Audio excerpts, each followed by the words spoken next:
Dark matter often sounds confusing because the name suggests something strange or unknowable. In reality, the idea grows out of very ordinary observations about motion and gravity. Nothing about it starts with mystery for its own sake. It begins with careful measurement and a simple question: does what we see account for how things move? Consider a galaxy as a vast system of stars orbiting a common center. Gravity provides the attraction that keeps those stars bound together. By measuring how fast stars move at different distances from the center, it becomes possible to estimate how much mass must be present. This approach works reliably for familiar systems, such as planets around the sun. When astronomers applied the same reasoning to galaxies, something unexpected appeared. Stars far from the center moved much faster than a visible matter could justify. The stars' gas and dust that telescopes revealed did not provide enough gravitational influence to explain the motion. The galaxy behaved as though it contained much more mass than could be seen. At first, this seemed like a measurement problem. Instruments improved, data sets expanded. The result remained. The same mismatch appeared across many galaxies, and later in large collections of galaxies.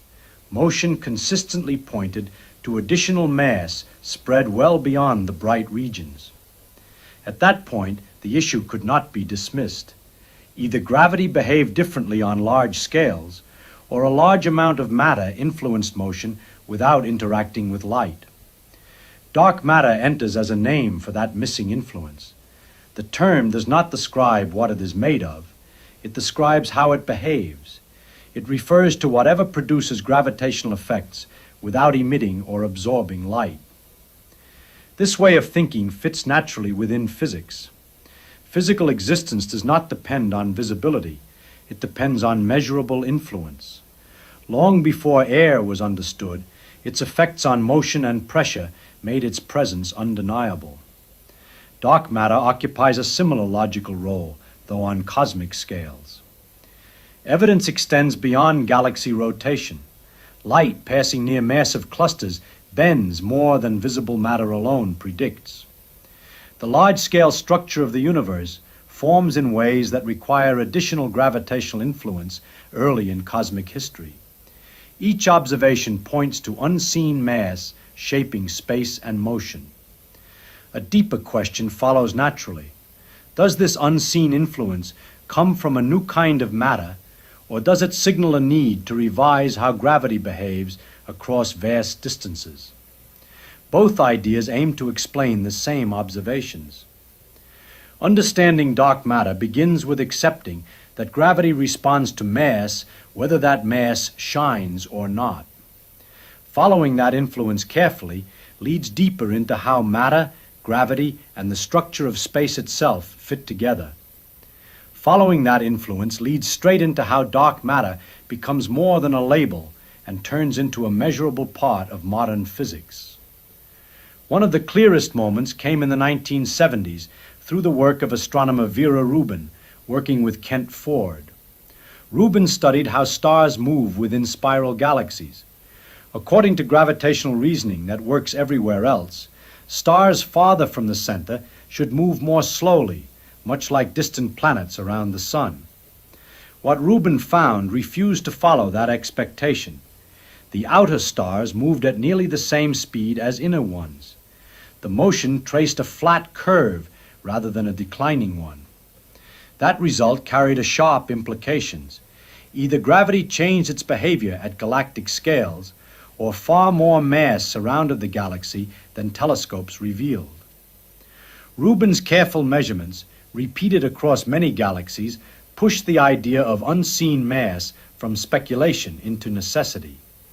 From there, the concept grew stronger through independent methods. One of the most striking involves how massive objects bend light. Einstein's description of gravity predicts that mass curves the paths of light traveling nearby. Astronomers use this effect, called gravitational lensing, to map where mass resides. In the early 2000s, observations of a system known as the Bullet Cluster, analyzed by Douglas Clow and collaborators, showed something remarkable. Ordinary matter, visible as hot gas, slowed and piled up after a collision between two galaxy clusters. The gravitational influence traced by lensing appeared somewhere else entirely. The dominant mass passed through with little interaction. That separation mattered. It showed that the unseen mass behaved differently from familiar matter. It clumped gravitationally, yet barely interacted through collisions or light. Gravity revealed its presence even where visible matter lagged behind. These observations point toward what dark matter represents at a fundamental level. Dark matter functions as a source of gravity that interacts very weakly, if at all, through other known forces. It contributes mass energy to space, shapes motion, and influences how structures form, while remaining largely indifferent to light, heat, and ordinary collisions. This challenges everyday assumptions deeply. In daily life, matter announces itself through sight, touch, resistance, or heat. Mass seems inseparable from substance you can point to. On cosmic scales, that intuition breaks down. Motion responds to gravity alone, not to visibility. A star follows the gravitational landscape laid out by all mass present, regardless of whether that mass glows.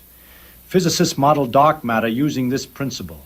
Instead of asking what it looks like, they ask how much gravitational influence appears necessary at each location to account for observed motion and lensing. Computer simulations then distribute dark matter in extended halos around galaxies and clusters. When these models evolve forward in cosmic time, they reproduce the large-scale structure seen in surveys, filaments, clusters, and voids arranged in a vast web. This success matters. It shows that treating dark matter as a real component of the universe leads to consistent predictions across independent observations. The same invisible mass explains galaxy rotation, cluster dynamics, lensing maps, and the growth of structure from the early universe. At the deepest level currently accessible, dark matter represents mass that participates fully in gravity while remaining largely disconnected from electromagnetic processes. It behaves as matter in the gravitational sense, contributing to how space responds and how motion unfolds, without behaving like atoms, gas, or dust. That realization reshapes how matter itself gets defined. Matter no longer requires visibility, solidity, or chemical structure. Gravitational influence becomes the defining feature. If something shapes motion persistently and consistently, physics treats it as real. This view also explains why dark matter fits naturally into descriptions of space and time. Gravity responds to energy and mass, regardless of form. Space curves, and motion responds based on total content, not on what that content looks like. Dark matter enters those equations seamlessly because gravity already accounts for unseen contributors. What remains uncertain concerns composition. Many candidates exist, ranging from new elementary particles to more complex possibilities. Experiments search for rare interactions deep underground, in particle accelerators, and through astrophysical signals. None have yet delivered a definitive answer. What remains firm lies in the gravitational evidence. Dark matter, at this stage, stands as a measured component of the universe, inferred through multiple independent techniques. It represents how much mass must exist for space, motion, and structure to behave the way observations show. Understanding it means accepting that the universe carries substance beyond what eyes and instruments tuned to light can reveal, and that gravity serves as the guide, linking the unseen to everything that moves within it. As dark matter takes its place within physical descriptions, its consequences begin to appear across many areas at the same time. Observations that once felt isolated start to support each other, and familiar ideas about matter, structure, and influence lose their apparent simplicity. The large-scale arrangement of the universe offers one of the clearest examples. Galaxies do not scatter randomly. They collect along immense filaments, surround vast empty regions, and assemble into clusters connected by long strands of mass. Early attempts to explain this structure using only visible matter ran into a timing problem. Ordinary matter, interacting strongly with radiation in the early universe, could not gather quickly enough under gravity to form the structures observed today. Introducing dark matter resolves this tension naturally. Dark matter begins clumping early, before atoms form and before light moves freely through space. It supplies gravitational wells that deepen over time. Ordinary matter later falls into these wells, cools, and forms stars and galaxies. Structure develops in a sequence that matches observation without repeated adjustments. From this perspective, galaxies appear less like independent systems and more like visible highlights tracing an underlying framework. Their shapes, motions, and distributions reflect a deeper mass arrangement that remains unseen. This leads to an unexpected reversal of intuition. Human senses treat visible matter as dominant because it announces itself. On cosmic scales, gravity responds to total mass regardless of appearance. The universe organizes itself according to what contributes gravitational influence, not according to what emits light. Time itself enters the story in a revealing way. The timeline of cosmic evolution aligns far more smoothly when dark matter is included. Small density differences present early on grow at rates consistent with observation. Galaxies form neither too early nor too late. Clusters assemble when expected. A single additional component resolves multiple chronological puzzles at once. Gravitational lensing reinforces this unified picture. Light bends when passing through regions of mass, allowing astronomers to map where gravitational influence resides. These maps repeatedly show mass distributed beyond the boundaries of visible matter. Extended halos surround galaxies and clusters, revealing smooth mass distributions without sharp edges. Here, everyday reasoning begins to fail. Mass feels naturally tied to compact objects with clear boundaries. Dark matter spreads over large regions, forming halos that resist collapse into dense structures. This distribution explains why galaxies remain bound even when their stars move rapidly. The motion reflects the presence of an extended gravitational environment rather than a concentrated core. Another tension arises from how dark matter interacts. In ordinary matter, interactions leave traces: heat, light, friction, radiation. Dark matter interacts powerfully through gravity while remaining almost indifferent to other forces. During collisions between galaxy clusters, ordinary gas slows and heats, while dark matter continues onward, detectable only through its gravitational influence. This challenges assumptions about interaction and causality. Influence often feels inseparable from exchange. Dark matter demonstrates that gravity alone suffices to connect systems and shape motion without exchanging light or heat. Causality remains intact because influence still propagates through space, even if it does so through a single channel. A broader picture emerges. The universe resembles a gravitational network in which different components participate differently. Ordinary matter interacts richly through many forces, but contributes modestly to gravity on large scales.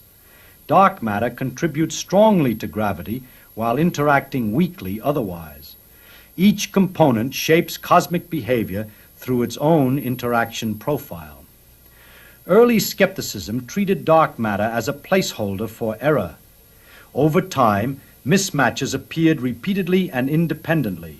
Galaxy rotation, lensing, cluster dynamics, and structure formation all pointed toward the same missing contribution. Adding dark matter did not patch individual discrepancies. It revealed a shared cause. This coherence explains why dark matter remains difficult to detect directly.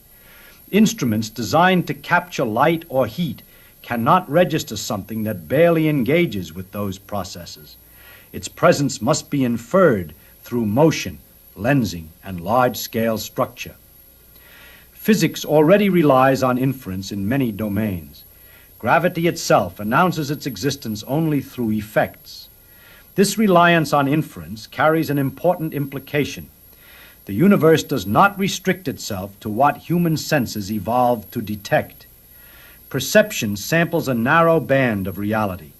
Physics expands that band by following consistent effects wherever they lead, even beyond direct observation. Dark matter also reshapes how space itself is understood. Gravity links mass energy to the geometry of space-time. If most mass resides in dark matter, then large-scale curvature reflects that unseen contribution. The paths galaxies follow, the way light bends, and the formation of structure all depend on it. This places dark matter at the center rather than the margins of cosmology. The universe responds primarily to what weighs the most, not to what shines the brightest. Computer simulations highlight this point vividly. Models that include dark matter evolve into structures resembling observed surveys, complete with filaments, clusters, and voids. Models that exclude it fail in systematic ways. Structures appear late, thin, or incomplete. Each failure points back to the same missing ingredient. Viewed individually, these observations might invite separate explanations. Taken together, they form a consistent narrative. Motion, lensing, timing, and structure all trace the same gravitational influence. The meaning of dark matter extends beyond accounting for missing mass.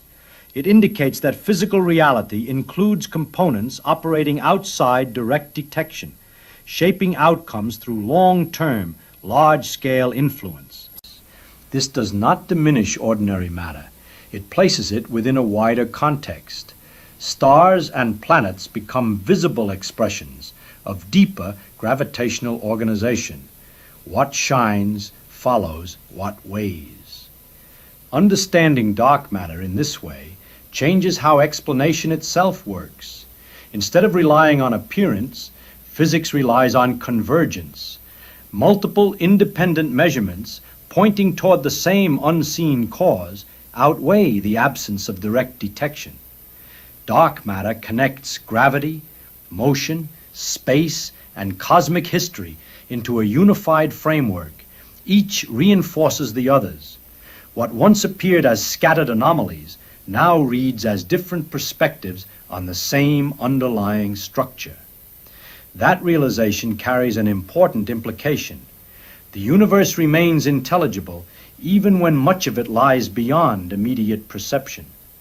Careful attention to effects leads to coherence rather than confusion. Dark matter does not sit alongside the story of the universe. It runs through it, shaping how matter gathers, how structures form, and how motion unfolds across vast distances. Understanding that thread transforms many isolated puzzles into a connected picture, revealing a universe that proves larger, yet no less ordered than it first appears. When all the pieces are viewed together, dark matter settles into a clear role rather than remaining a loose hypothesis. It provides a consistent way to understand how the universe behaves on the largest scales, tying motion, structure, and stability into a single picture supported by many observations.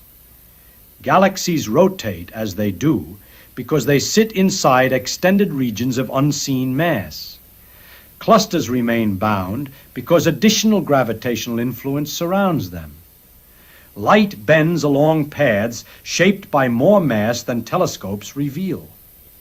Large-scale structure forms early and grows in the right way because extra gravitational influence shapes space long before stars appear. Together, these facts reinforce one explanation. This convergence marks what physics treats as firmly established. A substantial amount of matter contributes gravitationally across the universe while remaining largely invisible to light and ordinary interactions. Its presence is inferred through motion, lensing, and structure, and those inferences agree across different methods, scales, and eras. Removing this component breaks that agreement. Including it restores consistency. What remains uncertain lies in the details rather than the existence. The exact nature of dark matter remains unknown. Its composition, internal properties, and origin resist direct detection. Experiments search for rare interactions. Observations probe subtle effects. The absence of a definitive identification sets the boundary of current knowledge. This balance between confidence and uncertainty matters. Dark matter does not represent a missing piece filled in by guesswork. It represents a component required by evidence, even as its deeper description remains incomplete. Its strength lies in how many independent observations it unifies without contradiction. Including dark matter reshapes how stability itself is understood. Systems remain intact not only because of what shines within them, but because of what weighs around them. Motion responds to total gravitational influence, not to visibility. Structure follows mass, whether that mass announces itself or not. This perspective alters how familiar scenes are interpreted. The night sky no longer appears as a collection of isolated lights scattered across emptiness. Each bright point traces a deeper gravitational environment shared with countless others. What can be seen marks only a fraction of what governs motion and form. Dark matter also clarifies why the universe remains intelligible. The same principles explain galaxies, clusters, and cosmic structure without changing rules from one scale to another. Gravity responds consistently. Motion follows predictably. Stability emerges naturally. The practical takeaway rests here. Reality extends beyond direct detection, and physics follows influence rather than appearance. Some of the most important contributors to how the universe behaves do not announce themselves through light, heat, or touch. They reveal themselves through what they shape over time. Understanding dark matter encourages a broader view of existence. What matters most is not always what stands out, but what holds everything else together. The universe evolves under the guidance of influences that operate indirectly yet persistently, shaping motion, structure, and history across vast distances. Seen this way, dark matter stops feeling distant or abstract. It becomes part of the framework that allows galaxies to form, motion to remain stable, and the universe to develop structure at all. 4 years for a degree, 2 years for a master's, years to become competent, years to master a skill, years of your life spent slowly accumulating knowledge. Satter, hold up the daily calendar. This is how long it actually takes when you know how to learn. Days. Sometimes hours. Not because you're rushing, not because you're cutting corners, but because most of what fills those years isn't learning. It's waste and efficiency. Methods designed for institutions, not for actual human brains. Hey, fake! Put calendars down. Richard Feynman learned quantum electrodynamics in days. Not years, days. He learned Portuguese in 2 weeks. Learned to draw in months. Learned biology, computing, lockpicking, all in time frames that seemed impossible. Not because he was superhuman, not because he had a photographic memory, but because he'd figured out something fundamental. The difference between learning that takes years and learning that takes days isn't the content, it's the method. Direct addressé? Right now, you probably believe that learning takes time, lots of time, that you need years to master anything substantial. That quick learning means shallow learning. And that belief, that false belief, is costing you years of your life because it's not true. Deep learning can happen fast, really fast, when you use the right methods. Lean and feast today. I'm going to show you those methods. How smart people learn in days what takes others years. Not shortcuts, not hacks, not superficial speed reading tricks, but actual, deep learning compressed into time frames you probably think are impossible. Because the methods you're using right now, the ones schools taught you, they're designed for something other than efficient learning. And once you see what they're designed for and what actually works, everything changes. At Walk Across Stage, let me start with a story that reveals the whole system. It's 1951. Feynman is on a ship to Brazil. 2-week voyage. And he decides, I'm going to learn Portuguese. Not, I'm going to start learning Portuguese. Not, I'm going to get familiar with Portuguese. Learn Portuguese. In 2 weeks, on a ship. Build the scene. He has some textbooks, some grammar books, and there are Portuguese speakers on the ship. That's it. 2 weeks. No classes, no formal instruction, no language lab, no apps. And by the time he arrives in Brazil, he's conversational, not fluent, not perfect, but genuinely conversational. Can have real conversations, can understand and be understood. Share the reaction. People are amazed. How did you learn Portuguese in 2 weeks? That's impossible. Languages take years to learn. And Feynman says something revealing. Languages don't take years. The methods people use take years. The language itself takes days if you learn it right. Make the point house, that's the key insight. That's what changes everything. It's not the content that takes years. It's the method. Bad methods take years. Good methods take days. Same content. Same mastery level. Completely different time frame. Present the framework. So what's the difference? What makes some methods take years while others take days? Let me show you the 3 core principles. The things that separate fast learning from slow learning. The things Feynman understood that most people never figure out. Principle 1. Principle 1, eliminate everything that isn't learning. Here's what shocks people when they analyze it. In traditional education, maybe 10% of the time is actual learning. The rest is administration, testing, review, weighting, logistics, and activities that create the appearance of education without the substance. Make it concrete. A typical college course. 3 hours of class per week. 15 weeks. That's 45 hours of instruction. Plus homework, studying projects, maybe another 100 hours. Total. 150 hours over 4 months. But how much of that is actual learning? How much is new information being processed and integrated? Break it down. Class time. Half is review of previous material. A quarter is administrative, taking attendance, announcements, logistics. Maybe a quarter is new content. So from 3 hours of class, maybe 45 minutes of actual learning. Homework, half is busy work. A quarter is struggling with unclear instructions. Maybe a quarter is actual learning. So from 10 hours of homework, maybe 2 hours of learning. Add it up, from 150 hours invested, maybe 20 hours were actual learning. 20 hours spread over 4 months. That's why it feels like learning takes forever. Because 90% of the time isn't learning. Show the alternative. But what if you eliminated everything that isn't learning? What if you concentrated those 20 actual learning hours into consecutive days?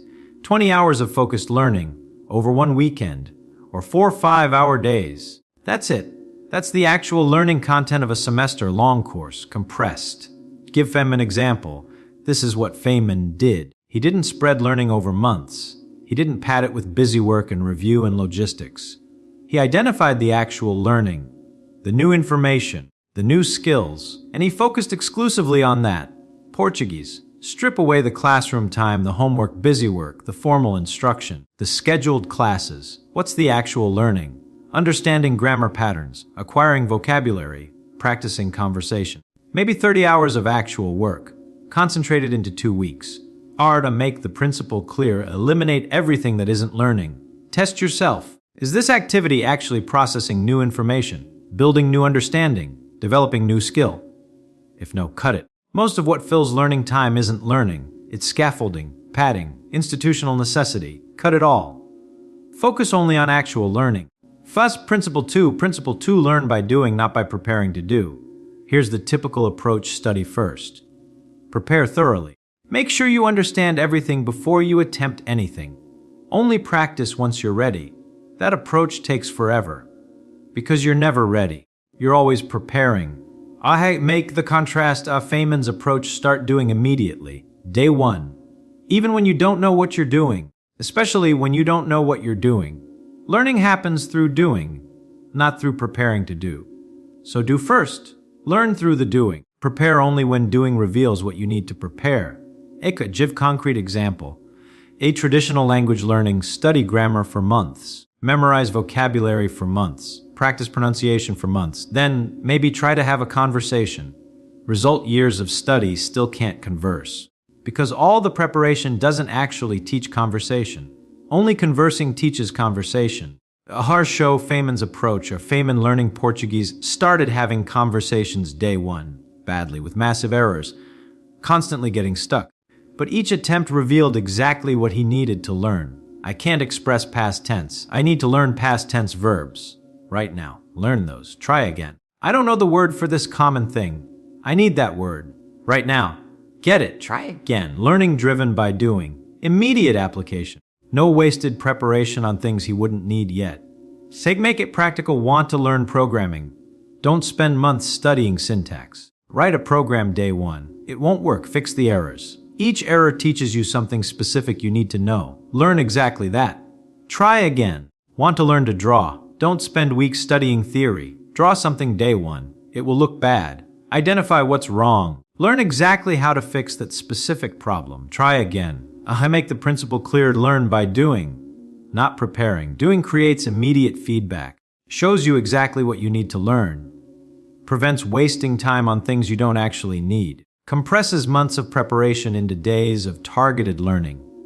Principle 3, focus on high leverage concepts, not comprehensive coverage.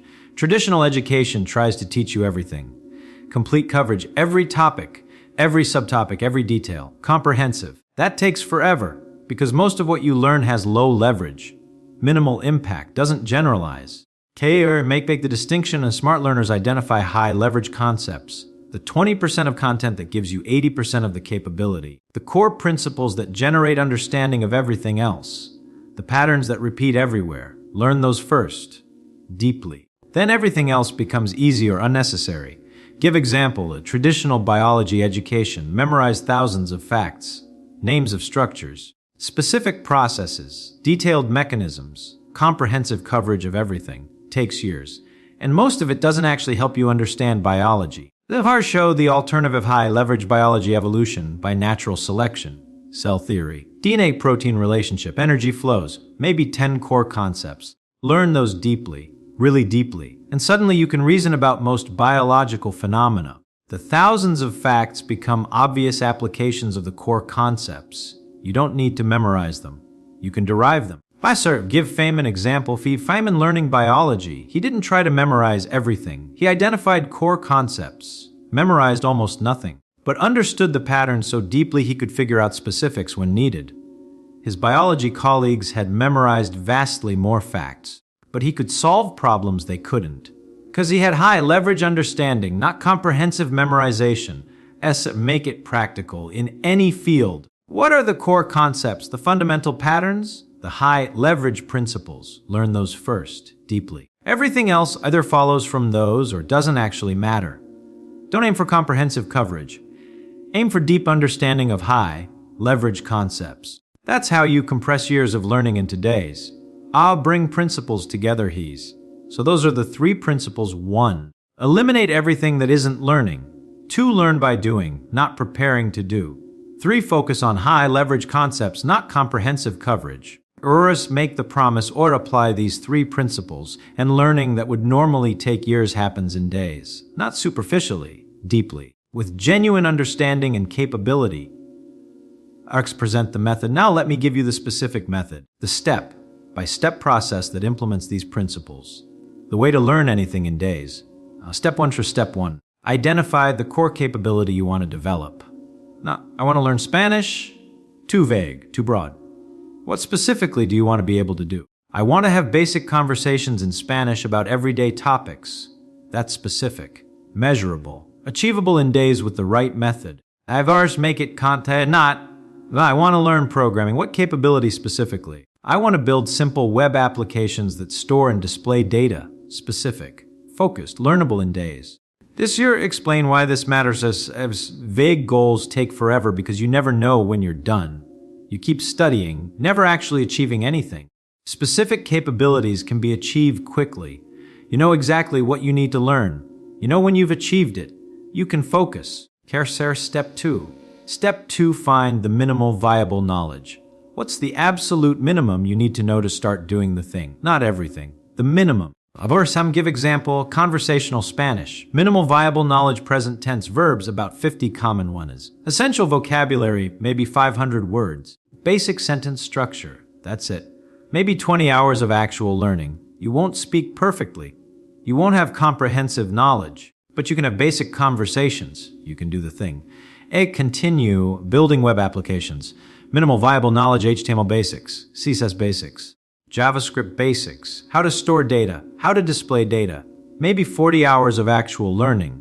You won't be an expert. You won't know everything, but you can build simple applications. You can do the thing. Make the point. Don't try to learn everything before doing anything. Learn the minimum to start doing. Learn the rest through doing. This compresses months of comprehensive study into days of targeted learning. Step 3. Step 3. Create a doing-based practice structure. Design activities that require you to actually do the thing. Not study about it. Do it. Make it concreting. Learning conversational Spanish. Practice structure. Day 1. Have a conversation. Use your 50 verbs and 500 words. It will be broken and frustrating. Perfect. That frustration shows you exactly what you need to learn next. Day 2. Fix yesterday's biggest gap. Learn what you needed but didn't have. Have another conversation. Slightly better. New gaps revealed. Day 3. Fix yesterday's new gaps. Conversation again. Repeat. Continue cause learning web development. Practice structure. Day 1. Build an application. Simple. Maybe a to-do list. It won't work well. Good. Fix what's broken. Day 2. Add a feature. Discover what you don't know. Learn exactly that. Add the feature. Day 3. Add another feature. Same process. Learn through building. Make the point. Every day, you're doing the actual thing. Learning is driven by doing.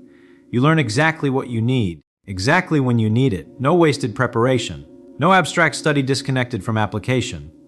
Step 4. Step 4. Intensive immersion for consecutive days. Don't spread it over months. Compress it into consecutive days. Intensive, focused, immersed.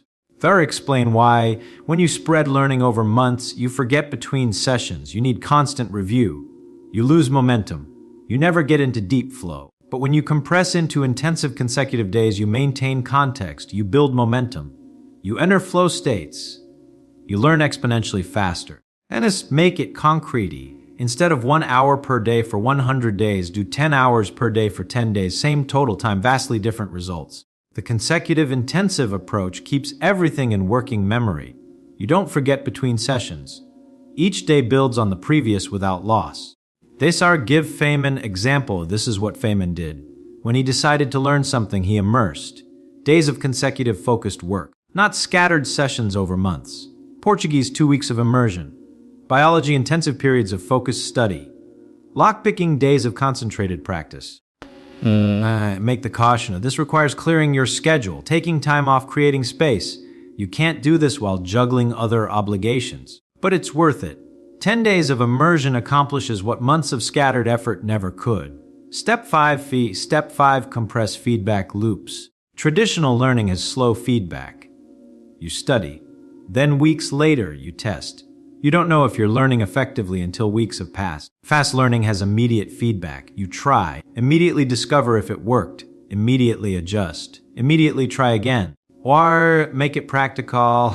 Learning language through conversation. Immediate feedback. You say something, they understand or they don't. You adjust immediately. Try again immediately. Learning programming by building immediate feedback. You write code. It works or it doesn't. Error messages tell you exactly what's wrong. Fix it immediately. Try again immediately. I contrast with traditional classroom lecture. Homework. Submit. Wait days for feedback. By the time you get feedback, you've forgotten the context. Feedback is useless. Fast learning, try. Get feedback instantly. Adjust. Try again. Feedback loop measured in seconds or minutes, not days or weeks. Make the principle. Design your learning so feedback is immediate. Every attempt gives instant information about what's working and what isn't. That rapid iteration accelerates learning dramatically. Bring method together. So that's the 5-step method. 1. Identify specific capability. 2. Find minimal viable knowledge. 3. Create doing-based practice. 4. Intensive consecutive immersion. 5. Compress feedback loops. Ian makes make the promise use this method, and you can learn in days what normally takes months or years. Not superficially, with genuine capability, deep enough to actually do the thing. Tell transformation story. Let me tell you about someone who used this method. Call him Alex. Alex wanted to learn data science. He'd enrolled in an online course, traditional approach, videos, lectures, homework. Scheduled over 6 months. Slow, steady progress. 3 months in, he'd learned a lot of theory. But he couldn't actually do data science. Couldn't build anything real. Couldn't apply the knowledge. The shift. Then he learned about Feynman's method, and he scrapped the traditional approach. Completely. He took 1 week off work, 7 days, intensive immersion, and he designed a doing-based learning structure. As his approach go all. Build 3 real data analysis projects, specific, measurable. Minimal knowledge basic Python, pandas library, visualization basics, statistical concepts, maybe what would normally be 2 weeks of traditional study. Practice structure day 1, start building project 1. Get stuck immediately. Learn exactly what he needed to get unstuck. Build more. Get stuck again. Learn, build. Repeat the week of day 1. Lots of getting stuck, lots of learning, slow progress, frustrating. But project 1 started taking shape. Day 2 still getting stuck. But less. Building faster. Learning exactly what he needed as he needed it. Day 3, project 1 done. Crude but functional. Started project 2. Used what he'd learned. Went faster. Day 4, project 2 done. Patterns emerging. Project 3 started. Days 5 through 7, project 3 done. Refinements. Improvements. Real capability developing. The result of 1 week. 3 real projects completed. More actual capability than 3 months of traditional study had developed. Not because he rushed. Because he eliminated waste, learned through doing, focused on high-leverage skills, immersed intensively, and got immediate feedback. The follow-up, 2 months later, he got a data science job, despite only 1 week of focused learning, because that 1 week developed real capability. The traditional 3 months had developed theoretical knowledge without practical skill. A sex make the universal point.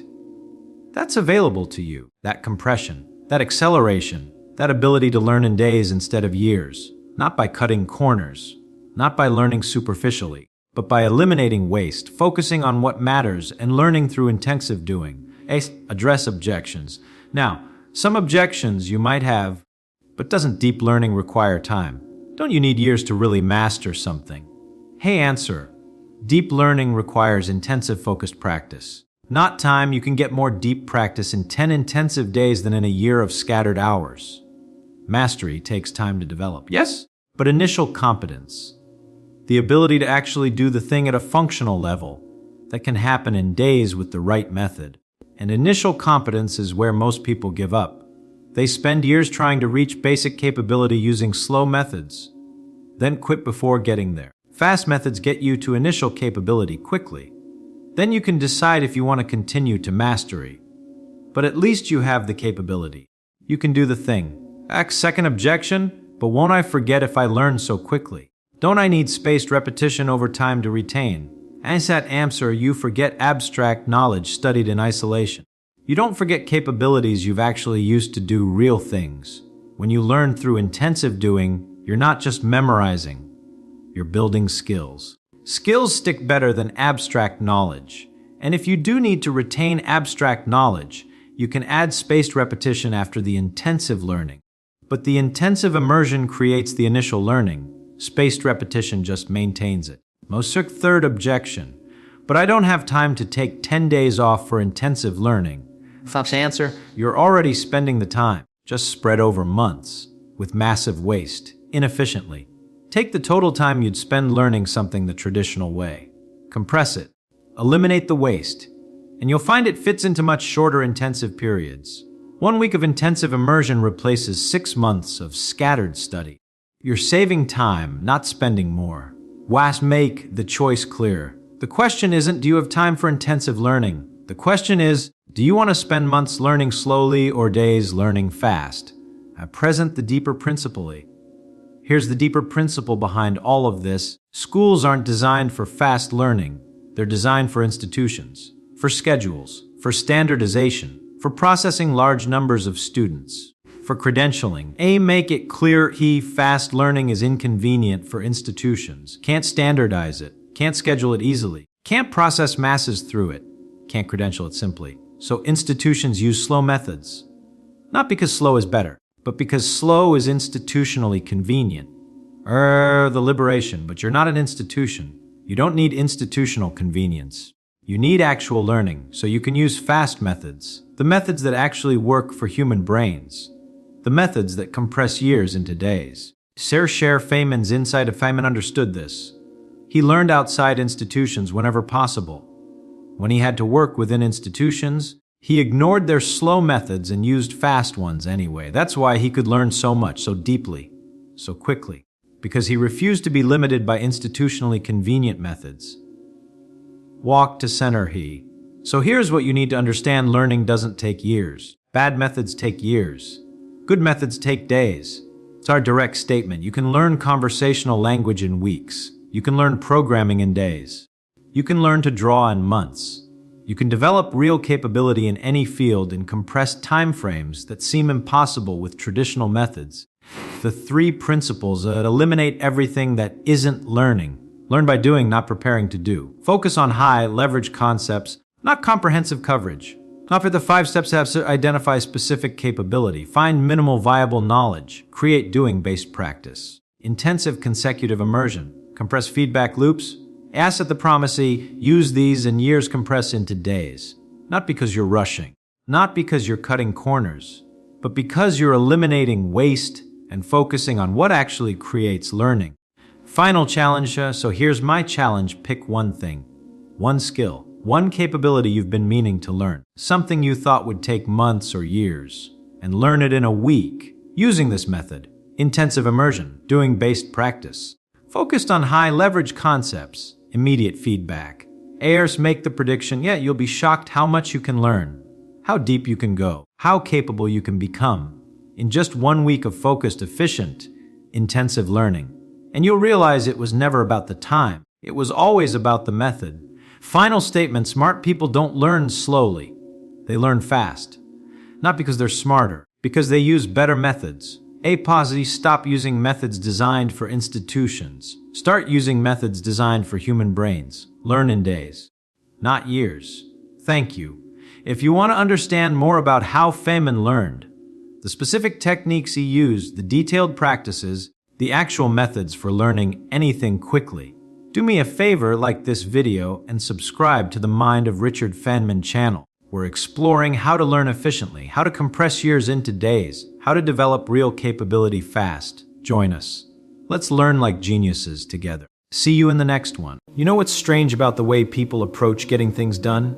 They treat it like a battle against time itself. They make lists, they schedule every minute, they push harder and harder until they collapse. And then they wonder why nothing actually gets finished. Here's the real puzzle.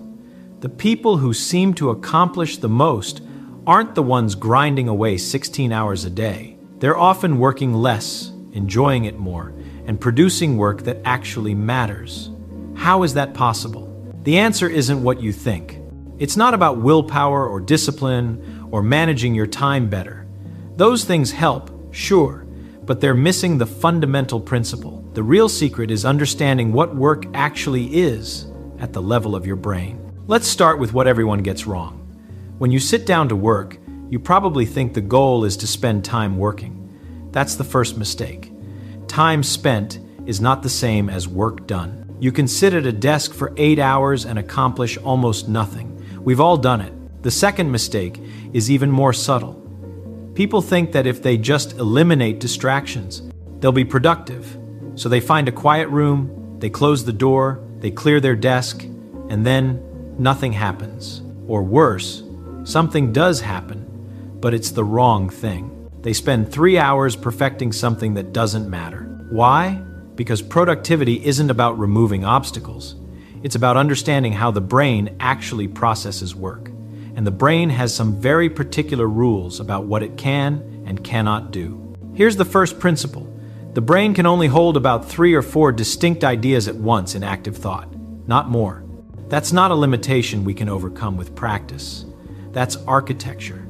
When you try to think about too many things simultaneously, the brain doesn't just slow down, it starts making errors. It drops pieces. It confuses relationships between ideas. Now watch what happens when someone tries to be productive without understanding this. They make a list with 20 items. They tell themselves they'll work on all of them today. Maybe they even assign time blocks. 9 to 10, work on the report. 10 to 11, respond to correspondence. 11 to 12, plan next week. But here's what actually happens in the brain. Every time you switch between tasks, there's a setup cost. The brain has to clear out the current problem, load in the new problem, retrieve the relevant context, and rebuild the mental model. That takes energy and time. If you're switching every hour, you're spending a huge fraction of your day just loading and unloading mental states. The really productive people, they don't do this. They work on one thing, maybe two if they're related, for as long as the problem demands. They let the brain build up a full, rich model of the problem space. And once that model is built, the brain can do something remarkable. It can work on the problem even when you're not consciously thinking about it. You've experienced this. You work hard on something, get stuck, go for a walk, and suddenly the solution appears. That's not magic. That's the brain continuing to process in the background. But it can only do this if you've given it enough focused time to build the model in the first place. Here's the second principle. Real work happens in bursts, not in steady streams. The brain has different modes of operation. There's a focused mode where you're actively manipulating ideas, and there's a diffuse mode where connections form more loosely. Both are necessary. Neither is optional. Think about reading a difficult technical book. You can't just read for 6 hours straight and expect to understand it. What actually works is reading intensely for an hour, then doing something completely different, walking, washing dishes, staring at the ceiling. During that diffuse time, the brain is consolidating what you learned, finding connections, moving information into longer-term storage. But people don't structure their work this way. They think breaks are wasted time, so they push through, staying in focused mode until their brain simply refuses to cooperate anymore. And then they wonder why they're exhausted but haven't learned anything. The truly productive approach is different. Work intensely on one problem for 60 to 90 minutes. Not sort of working, not working while distracted, but really focusing every available mental resource on that single problem. Then stop. Completely stop. Do something that requires no mental effort at all. What happens during that break is critical. The brain reviews what just happened. It strengthens the important connections and weakens the irrelevant ones.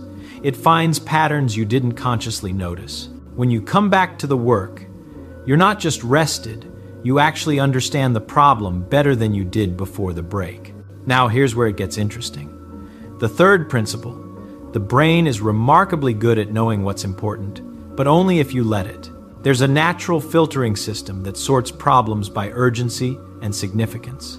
But this system gets overridden when you try to force everything to be equally important. Watch what happens when someone makes a list of 20 tasks and tries to treat them all as critical. The brain can't do it. It rebels. It chooses randomly, or it procrastinates on everything, or it picks the easiest tasks rather than the important ones. Why? Because when everything is urgent, nothing is urgent. The natural filtering system shuts down. The solution is counterintuitive. Instead of trying to do everything, explicitly decide that most things won't get done today. Pick one, maybe two, genuinely important problems. Tell yourself clearly and deliberately, these are the only things that matter today. Everything else can wait. The brain needs this. It needs to know where to allocate resources. Once you give it clear priorities, something remarkable happens. All that worry about the other tasks fades away. The brain stops spending energy maintaining those other mental states, and suddenly you have much more capacity available for the actual work. But here's the crucial part. Those one or two tasks have to be real work, not administrative shuffling. Real work means grappling with problems that don't have obvious solutions. Writing something new, figuring out why an experiment failed, designing something that's never been designed before. The kind of thing where you have to think. Most of what people call being busy isn't this. It's responding to correspondence, attending meetings, reorganizing files, making plans. These things feel like work because they consume time and energy. But they're not work in the deep sense. They're maintenance. And maintenance expands to fill whatever time you give it. Here's the fourth principle. The brain needs to see progress, not just activity. There's a feedback system that monitors whether effort is leading to results. When that system sees progress, it releases energy and motivation to continue. When it doesn't see progress, it shuts down. This is why people get stuck in procrastination loops. They start working on something difficult. It doesn't come together immediately. The brain's monitoring system says, "This isn't working. Let's try something easier." So they switch to checking correspondence or tidying their desk or planning. Those activities feel productive because they complete quickly. The brain gets its progress signal, and it feels good, but nothing important actually happened. And eventually, the brain notices this too. The result is a peculiar kind of exhaustion. You worked all day, you were busy all day, but you can't point to anything meaningful that got done. The way out is to change how you define progress. For difficult work, progress isn't finishing. Progress is understanding the problem better than you did an hour ago. Progress is trying an approach and discovering why it doesn't work. Progress is writing a rough version that you know isn't right yet, but that makes the problem concrete. Once you redefine progress this way, the brain's feedback system works with you instead of against you. You work for 90 minutes, and even if you didn't solve the problem, you understand it better. That's progress. The brain registers it as such and stays engaged. This connects to something deeper about how understanding actually develops. You can't force understanding. You can't schedule it. What you can do is put yourself in a position where understanding can happen. That means engaging repeatedly with a problem, looking at it from different angles, trying things that don't work, building intuition slowly. Think about learning physics or mathematics or any complex skill. The people who actually master it don't just study harder. They study differently. They work problems until they get stuck. Then they think about why they got stuck. They try to explain concepts in their own words. They look for multiple ways to approach the same idea. This takes time. It takes many sessions of focused work with breaks in between. But it produces something that memorization and grinding never can. Genuine understanding that stays with you and applies to new situations. Now, here's what all of this means for being productive. Real productivity isn't about doing more things. It's about making progress on things that actually matter. And to do that, you need to work with your brain's architecture instead of against it. Start by identifying one problem worth solving.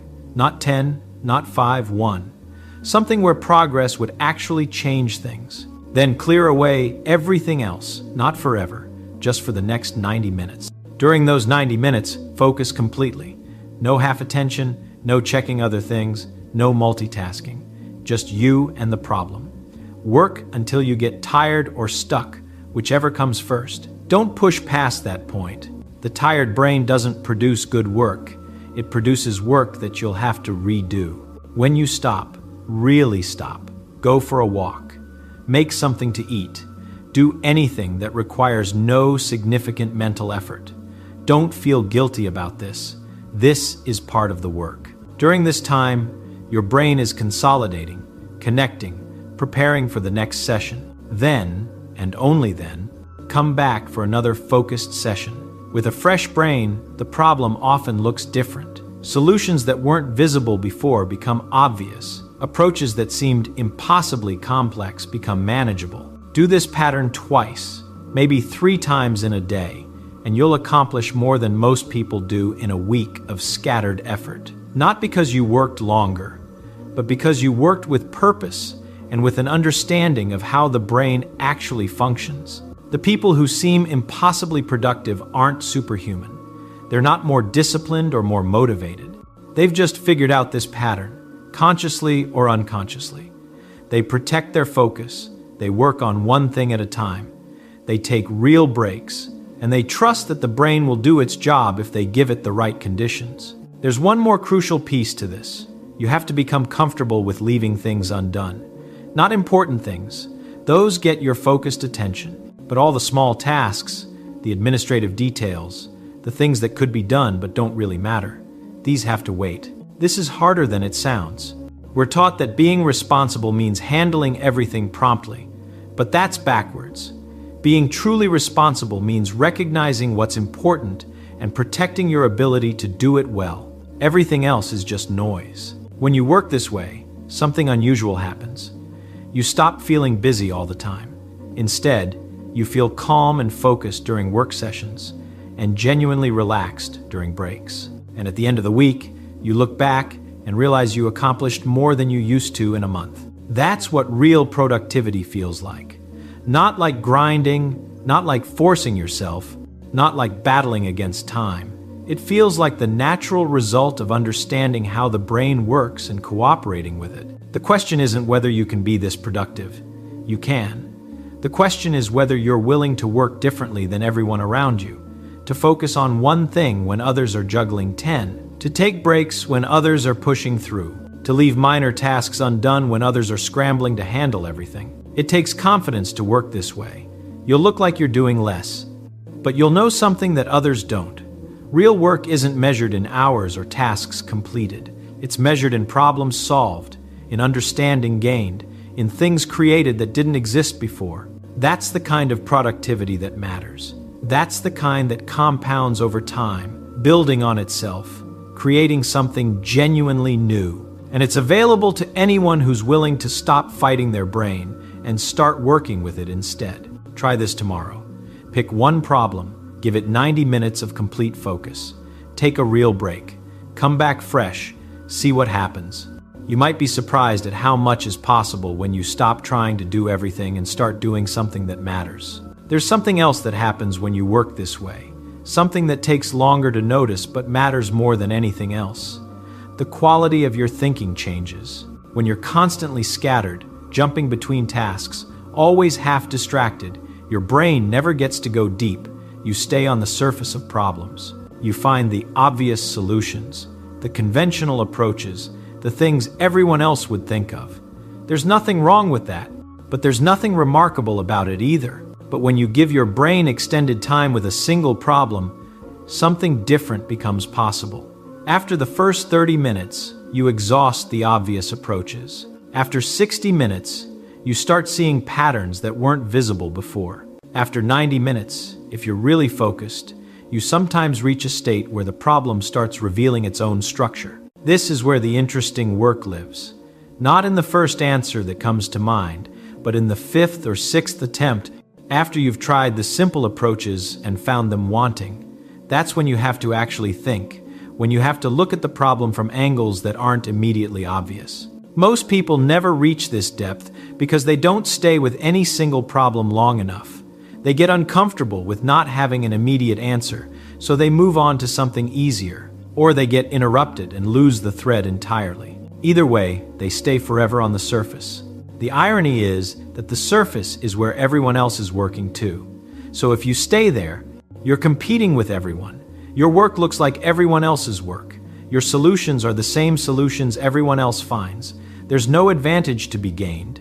But go deeper, stay focused longer, and you're suddenly in territory where few people ever venture. Not because it's forbidden or difficult to access, but simply because it requires sustained attention.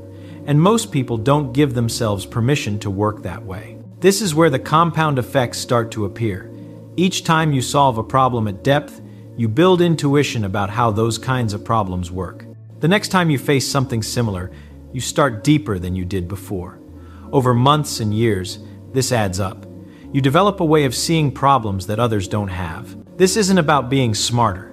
It's about being willing to sit with difficulty long enough to see through it. Anyone can develop this capacity. It just requires protecting your focus consistently over time. There's a final piece worth understanding. When you work with genuine focus, you're not just getting things done. You're training your brain to focus. The ability to concentrate is like a muscle. It strengthens with use and weakens without it. Every time you maintain focus, despite the urge to check something else, you're making it easier to focus next time. This means the method gets easier the longer you use it. The first few times, 90 minutes of unbroken focus might feel nearly impossible. Your brain will fight you, offering up every distraction and excuse, but stay with it, and within weeks, that same focus starts to feel natural. Eventually, it becomes your default mode rather than something you have to force.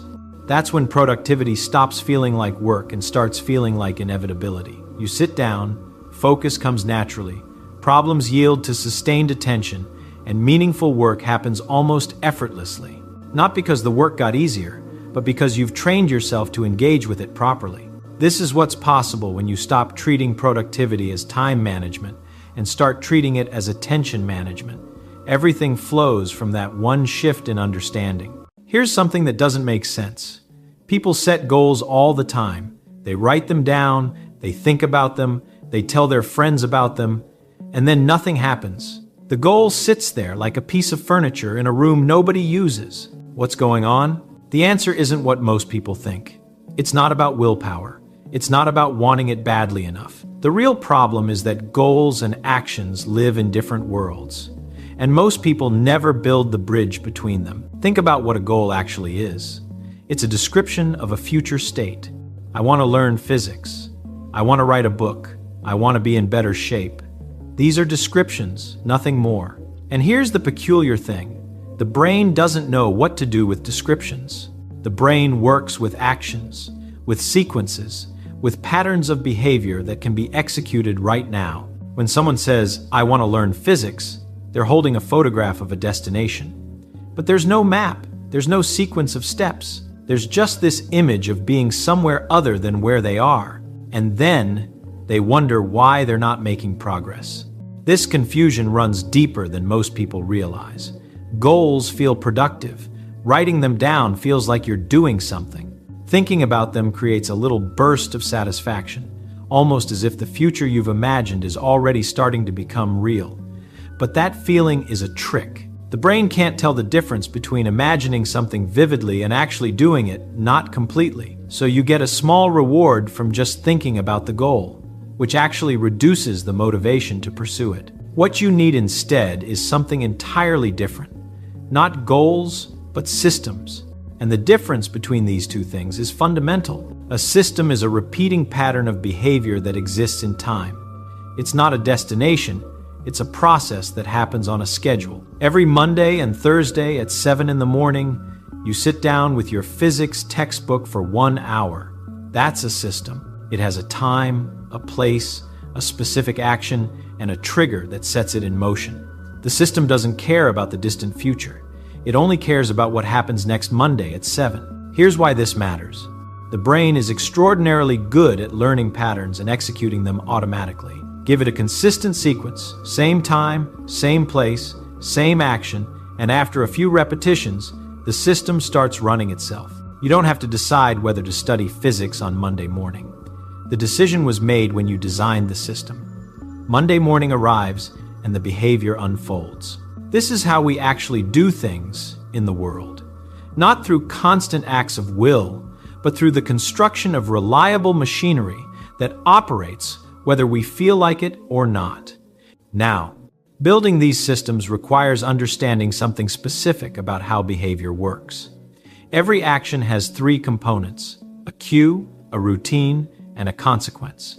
The cue triggers the behavior, the routine is the behavior itself, and the consequence determines whether the behavior will be repeated. Most people ignore the cue entirely. They think if they just remember to do something, they'll do it. But memory is unreliable, especially when you're busy or tired. What you need is an external trigger, something in the environment that automatically prompts the action. The most powerful cues are time and place. This is why scheduling matters. Not because time is magical, but because a clock is a reliable external signal. 7 o'clock Monday morning happens, whether you think about it or not. The clock hand arrives at the right position, and that physical fact in the world can trigger your behavior. Place works the same way. If you always study at the same desk, in the same chair, that location becomes associated with the activity. You sit down, and the brain says, "Oh, this is where we do physics problems." The behavior becomes attached to the space. This is why people who exercise at the same gym, at the same time, have much better success than people who say, "I'll exercise when I have time." When you have time is not a cue, it's a wish. 7 o'clock at the gym on Tuesday, that's a cue. The routine itself needs to be specific and small. This is where most systems fail. People design routines that are too ambitious. I'm going to study physics for 3 hours every day. That sounds impressive, but it's probably unsustainable. What happens when you're tired? When something unexpected comes up? The system breaks, and once it breaks, it's hard to restart. Better to design a routine that's almost too easy. 15 minutes, 20 minutes. Something you could do even on your worst day. The consistency matters more than the duration. Do 15 minutes every single day, and in a month you've accumulated 7.5 hours. Miss 3 days, and you've started the process of abandoning the system entirely. There's a principle here that's worth understanding. Small actions, repeated consistently, compound over time in ways that large sporadic efforts do not. If you write 1 page every day, you have a manuscript in a year. If you wait for inspiration and then write 20 pages, you'll probably wait forever. The brain learns from repetition. Every time you execute the behavior, you're strengthening the neural pathways that make that behavior easier to execute next time. This is physical. Neurons that fire together wire together. The more you repeat the pattern, the more automatic it becomes, until eventually the behavior requires almost no conscious effort at all. But here's something subtle. The consequence of the behavior needs to be immediately reinforcing, at least a little bit. This is tricky because most meaningful goals have their payoff far in the future. Learning physics takes years. Writing a book takes months. The benefits aren't immediate, so you need to engineer immediate consequences. The simplest way is to track the behavior itself. Keep a calendar. Mark an X on every day you execute the system. After a few weeks, you'll have a chain of X's, and there's something satisfying about not breaking that chain. The chain becomes its own reward. Some people use a physical object, move a marble from one jar to another every time you complete the routine. Some people use a simple notebook where they write 1 sentence about what they did. The specific method doesn't matter. What matters is that there's a small, immediate reinforcement that says, "You did the thing." This creates a feedback loop. The cue triggers the routine produces the consequence, and the consequence makes you more likely to respond to the cue next time. After enough repetitions, the entire sequence becomes automatic. You no longer need willpower. The system runs itself. Now, there's a deeper principle underneath all of this. Goals are about outcomes, but outcomes are not directly controllable. You can't decide to have learned physics. You can't decide to have written a book. These things are emergent properties of thousands of small actions accumulated over time. What you can control is your behavior in this moment. Right now, you can decide to open a textbook. You can decide to write a paragraph. You can decide to do 20 push-ups. The immediate action is always within your power. Systems shift your attention from outcomes to processes. Instead of asking, "Have I achieved the goal?" you ask, "Did I execute the system today?" And that second question has a clear, immediate answer. Either you did it or you didn't. There's no ambiguity, no waiting around for future results. This changes the psychology completely.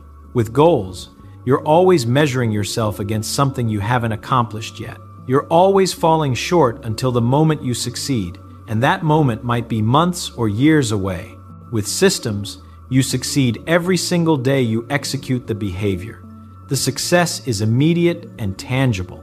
This isn't just philosophical. It affects motivation in a concrete way.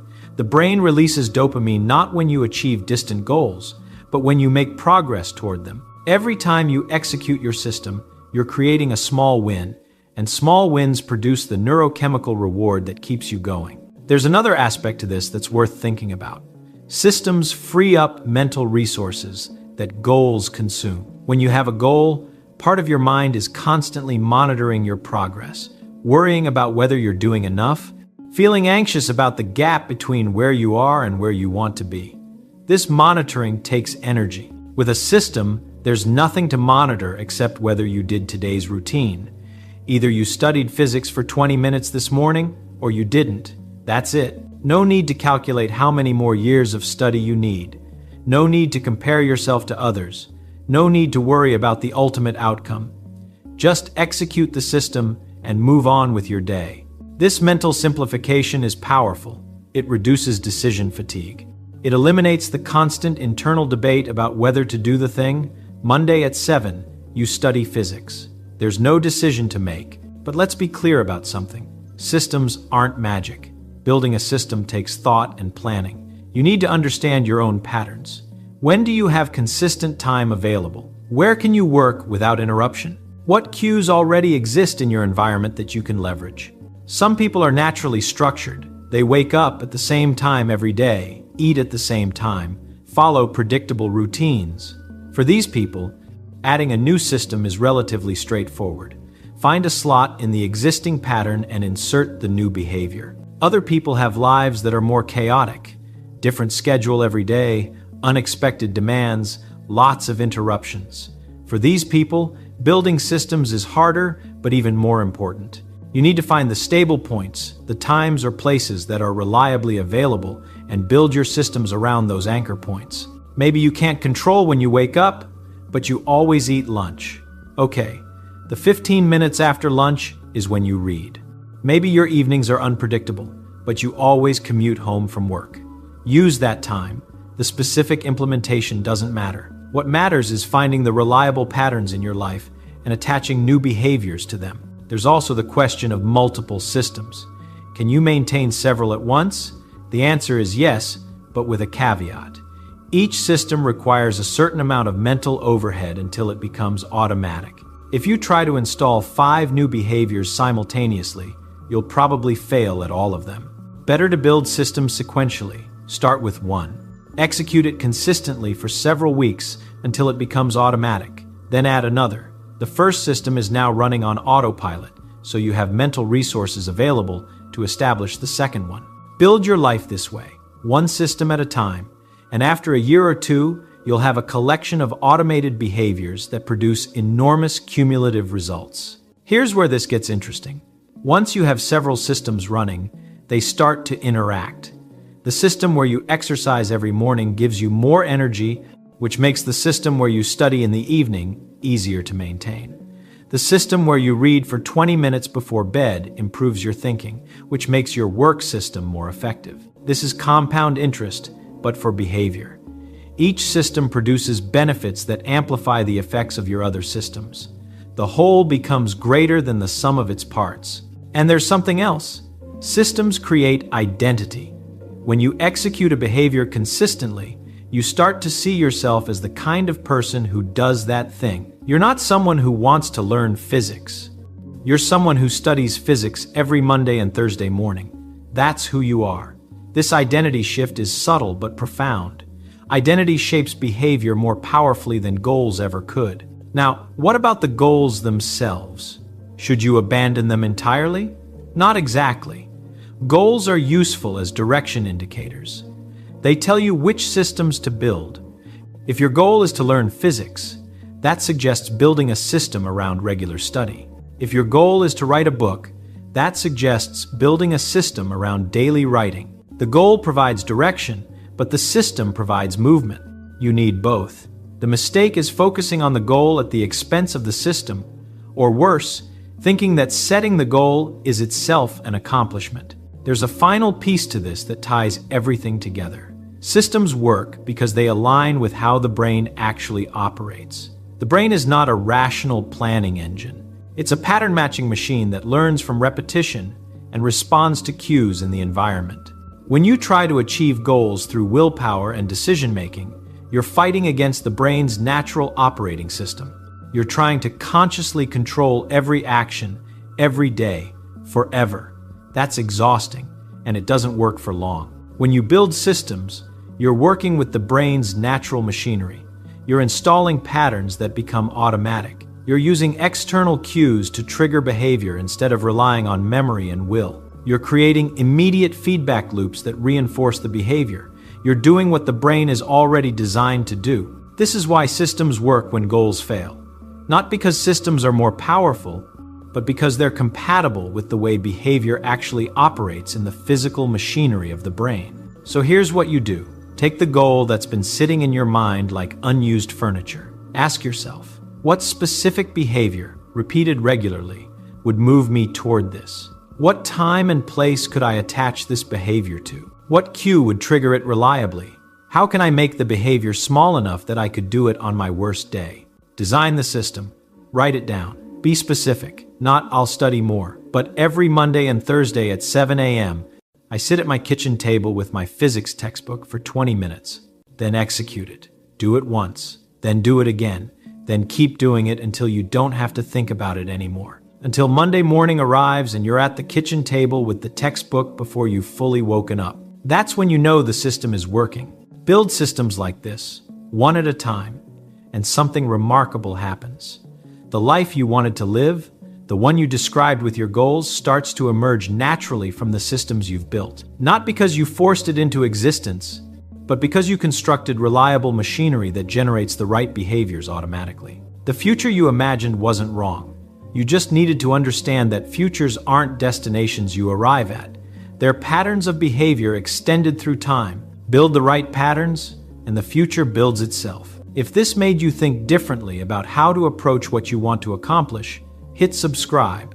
There's more to explore about how thinking clearly changes everything. I want you to really think about something for a moment, because there is a fundamental misunderstanding that plagues our society, a misconception that limits human potential more than any other factor. People often come to me and say, I am not creative, I am logical, I do not have that gift. They speak of creativity as if it were a noun, a possession, like having blue eyes or a tall stature. But let me tell you, that is scientifically and philosophically incorrect. Creativity is not a noun. It is a verb.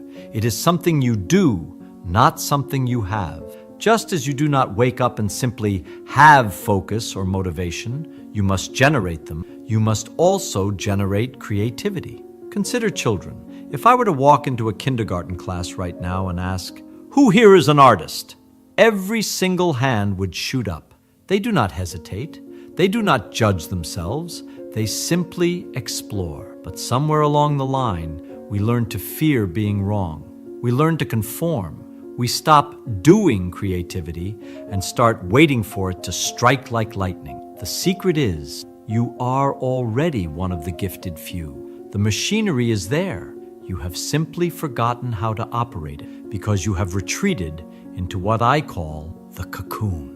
Let me illustrate this with a case study that might change how you view your daily interaction. Imagine you are on a flight. You have the aisle seat, and the middle seat is empty. You are comfortable. You are hoping, perhaps praying, that nobody sits there. Then, an elderly woman walks down the aisle. She looks different, perhaps a bit disheveled. Your instinct, the instinct of the cocoon, is to pull away. You put on your headphones. You isolate yourself with your music, perhaps listening to something sophisticated like Stravinsky's Firebird Suite, feeling very intellectual. You spend 5 hours sitting 5 inches away from this woman, ignoring her completely. Then, as the plane descends, she taps you on the shoulder. You discover in the last 30 seconds of the flight that she was actually a close friend of Igor Stravinsky. She was with him when he wrote the very music you were listening to. You see? By staying in your cocoon, by avoiding the uncomfortable or the different, you missed a connection to history. You missed a spark. And this is exactly how we kill our own ideas. The key is to understand that creativity is, at its core, simply the act of connecting dots. That is all it is. It is not creating something out of nothing. It is taking 2 distinct elements, a horse and the bar, a phone and the internet, and finding the surprising link between them. Now imagine your mind as a collection of these dots. These dots represent your experiences, the people you meet, the books you read. Here is the problem most professionals face. If you are an accountant and you only talk to accountants and you only read accounting journals, your collection of dots is identical. It is a sheet of navy blue dots, all 3/4 inches wide. And if you only have navy blue dots, you can only create navy blue ideas. They are predictable. They are safe, and they are utterly forgettable. To have an idea so powerful it feels illegal, you need a red dot. You need a green dot. You need to introduce a variable that does not belong. History proves this time and time again. Look at the printing press. Johannes Gutenberg did not invent the wine press, and he did not invent movable type. He simply saw two existing dots and connected them in a way nobody else had. Look at the Beatles. They connected blues, Motown, and skiffle. This is why innovation almost always comes from outside the industry. If you are inside the automotive industry, you are taught the limitations of that industry. You need an outsider, someone like Elon Musk, for instance, to look at the problem without those pre-existing limitations and ask a different question. You need to understand this. The quality of your output is determined entirely by the diversity of your input. You must become a dot collector. You have to consciously crack that cocoon. Instead of looking at a problem with your standard logical toolkit, you need to ask, how would a biologist solve this? How would a musician approach this? But collecting the dots is only the first step. It is the raw material. The actual processing, the synthesis of these ideas requires a specific state of mind. We often think we need to grind harder, focus more, and drink more coffee to have a breakthrough. But biologically, that is often the worst thing you can do. The brain states required for execution are not the same as the brain states required for imagination. There is a reason why your best ideas do not come when you are staring at a spreadsheet, but rather when you're in the shower or drifting off to sleep. We need to talk about how to access those states on command. We need to talk about how to turn your brain into a laboratory that works for you, even when you are not consciously trying. Because once you have collected the dots, you need to know how to let them collide. So, now that we have talked about collecting these dots, these little pieces of the puzzle, we run into a bit of a problem. You see, you can have all the dots in the world. You can have a head full of facts and experiences, but if you don't know how to mix them, they are just clutter. It's like having a garage full of car parts, but no mechanic to put them together. The engine won't run. And this is where things get really interesting, because most of us are trying to force creativity while we are in the wrong gear. We are running around in what scientists call the beta state. That is when you are wide awake, alert, stressed, trying to get things done.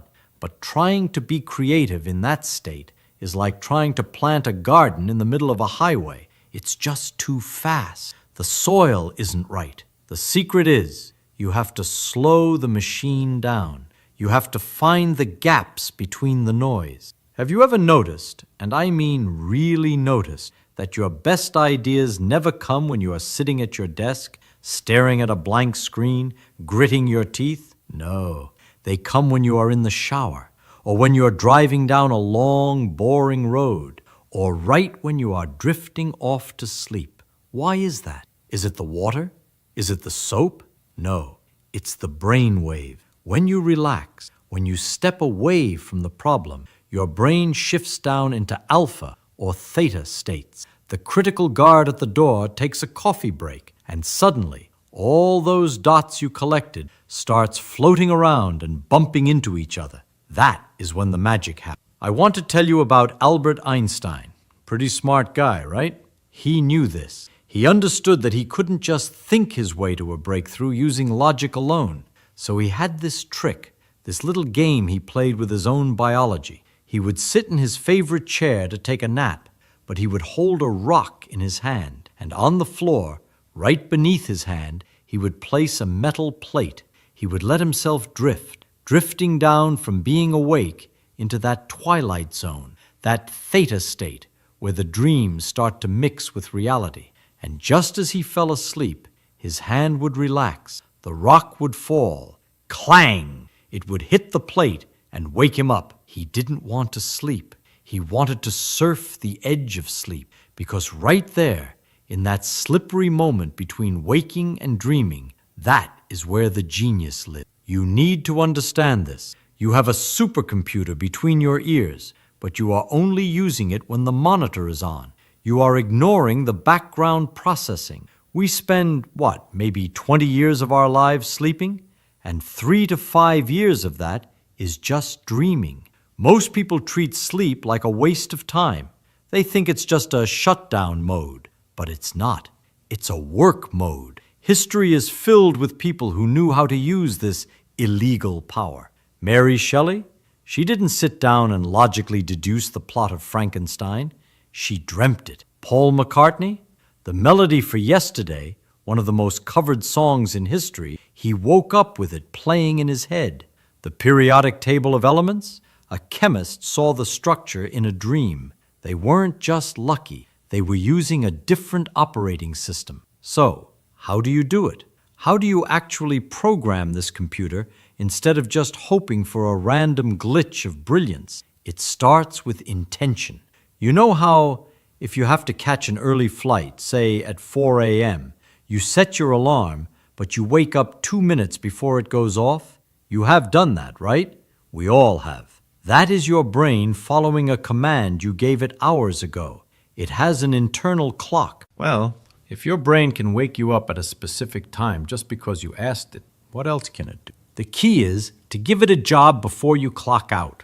Before you go to sleep, instead of scrolling through social media and filling your head with garbage, ask yourself a question. How do I solve this problem? How can I make this better? Don't try to answer it. Just ask it. Drop the pebble in the pond and walk away. Questions are the answer. If you ask a different question, you get a different answer. If you ask, why is this so hard? Your brain will give you a list of reasons why it sucks. But if you ask, what is the one thing I haven't tried yet? Your subconscious goes to work.